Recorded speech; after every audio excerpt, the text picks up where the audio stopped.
Bonjour, nous allons voir à travers cette vidéo les dernières améliorations d'Inode Performance dans cette version 2.0.11.1. Alors tout d'abord, on a rendu tous les graphiques et les indicateurs dynamiques. Donc en fait, le logiciel devient vraiment interactif. Quand vous cliquez sur un indicateur, par exemple sur le tableau de bord, je clique sur Acte signé et on est automatiquement redirigé sur l'onglet des actes. Pareil pour les graphiques, si je veux faire une analyse sur février et mars par exemple, j'ai simplement besoin de cliquer avec ma souris et de transposer le curseur sur mes mois février et mars, et en lâchant, ça sélectionne automatiquement février et mars. Je peux également cliquer sur les graphiques, les tableaux, voilà, comme ça s'actualise en fonction de mes sélections.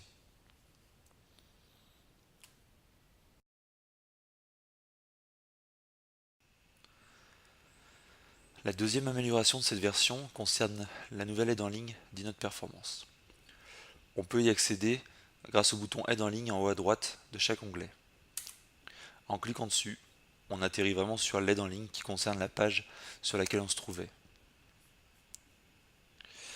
Alors dans l'aide en ligne, on peut justement trouver des informations pour réinstaller notre performance sur un poste, récupérer les mots de passe ou les identifiants quand on les a perdus, des informations pour prendre rapidement en main le logiciel et aussi comment créer des favoris.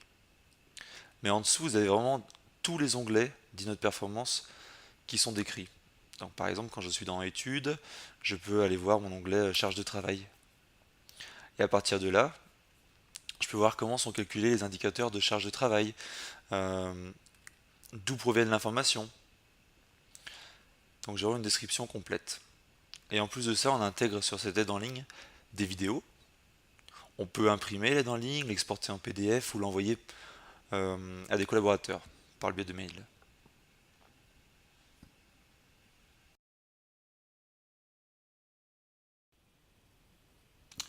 Enfin, la dernière nouveauté est l'onglet financier. Donc l'onglet financier permet vraiment de faire une analyse fine de nos produits et de nos charges sur une période.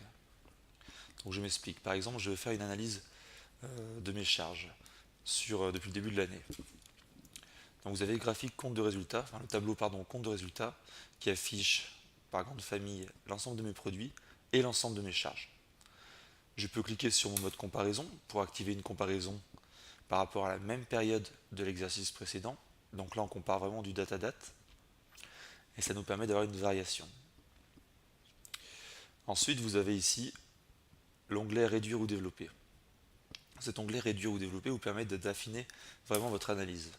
Par exemple si je développe, on détaille davantage le chiffre d'affaires par exemple, on va détailler des grosses familles comme les achats de services. On retrouve vraiment des sous-ensembles de produits ou de charges. Et je peux encore détailler davantage pour avoir vraiment une analyse compte par compte.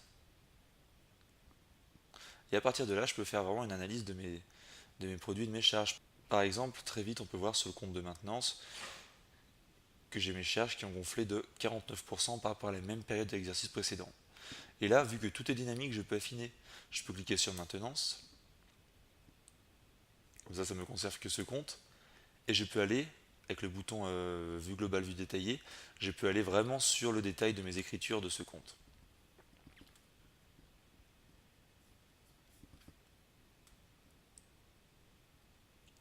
Je peux également faire des analyses de mon chiffre d'affaires, de mes honoraires. Je peux sélectionner tous mes honoraires pour vraiment analyser en détail, ou je peux vraiment sélectionner un compte en particulier. Et enfin, hop, je vais réduire un peu. Et enfin, je peux avoir une analyse donc cumulée comme je vous ai présenté, parce que P, c'est la période que j'analyse, donc 2018, et P-1, c'est la même période de l'exercice précédent. Et j'ai ma variation. Je peux avoir donc une analyse cumulée, et je peux avoir également une analyse mensuelle. Après, ça vous fait vraiment un gros tableau, hein, ici. On voit que c'est vraiment un gros tableau, donc c'est beaucoup plus avantageux de l'extraire sur Excel en cliquant ici, pour pouvoir ensuite faire une analyse plus approfondie. Merci et à bientôt.